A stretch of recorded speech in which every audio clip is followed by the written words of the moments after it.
pinadala ng Diyos para iligtas ang tao. Ang sabi ng Biblia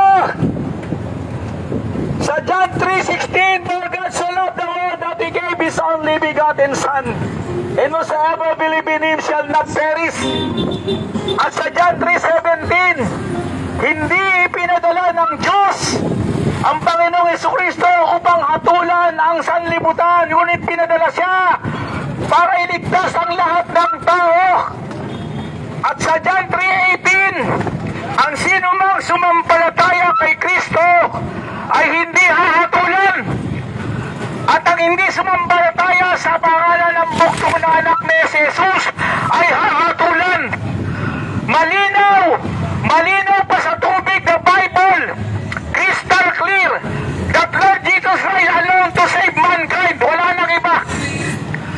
Ang sabi ng Biblia, kahit anong sinasampalatayan o sinasamahan mong denominasyon, pag wala si Kristo sa buhay mo, hindi ka makakapasok sa kaharian ng langit. Napakalinaw niyan.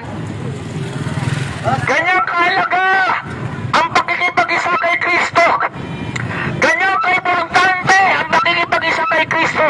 Minsan may nagtanong sa akin, nagtuturo ako sa Bible School. Ang sabi ng estudyante ko, "Professor, paano kung hindi nila tinanggap si Kristo, wala silang relasyon sa Diyos?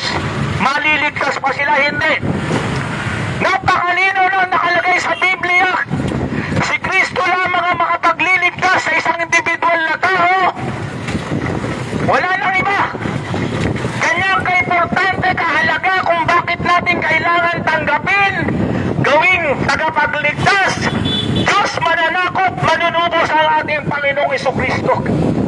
Walang ibang mali na makapagliligtas tayo kundi si Jesucristo lamang.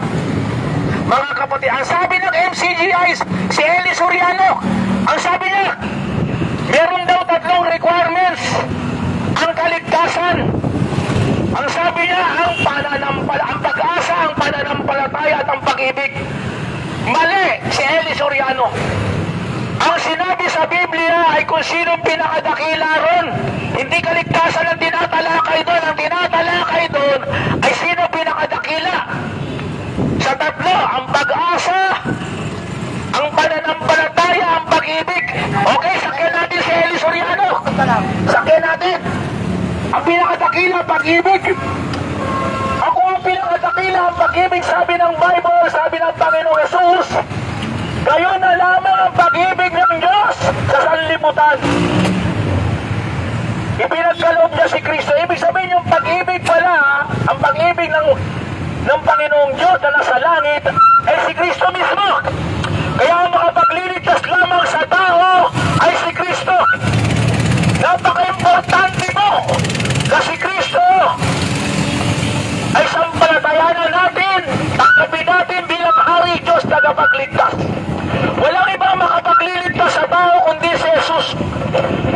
Kahit anong fellowship ang sinasamahan mo, kahit anong sinasamahan mo, Muslim ka man, Buddhist ka man, Katoliko ka man, basta ang malaga, si Kristo tanggapin mo bilang tagapagligtas at mananakop mo at Diyos mo. Sapagkat the Bible, crystal clear, na si Kristo lamang ang makapagliligtas sa mundong ito. Ganyan kaimportante ang pagtanggap, pagsampalataya kay Kristo. Kahit anong fellowship ang sinasamahan mo, denominasyon, basta si Kristo tanggapin mo.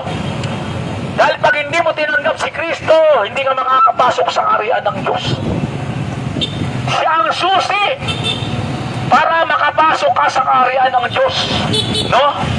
If you want to enter the kingdom of God, accept Lord Jesus Christ as your Lord, Savior, and Redeemer and God.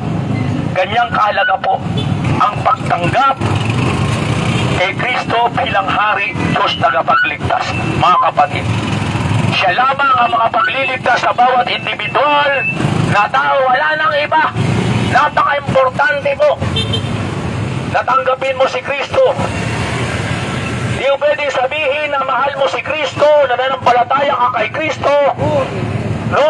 Pero ang ginagawa mo ay karumal-dumal sa Diyos. Ang mga tao, marami sumasampalataya kay Kristo, gusto makapunta sa langit, ngunit papuntang impyerno ang kanilang ginagawa. Nanampalataya sila, ngunit nagsusugal sila, ng bababae, ng lalaki. No?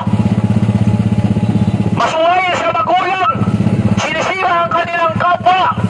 Sabi nila, sumasampalataya sila kay Kristo. Sabi nila, gusto nila pumunta sa langit, pero ang mga ginagawa nila ay papuntang impyerno. Kaibigan, isa lamang ang makapagliligtas sa mundong ito, si Kristo lamang. Kahit anong fellowship sinasamahan mo, basta mahalaga si Kristo ay tanggapin mo bilang hari, Diyos tagapagligtas mo. Wala nang ibang makapagliligtas sa tao, no? Kundi si Kristo lamang. Kaya tanggapin natin si Kristo, Diyos tagapagligtas, mananakop ang buhay natin. Amen! Amen! Tanggapin natin si Jesus. Si Jesus lamang ang makapagliligtas sa'yo. Wala nang iba. Okay ba dito lang?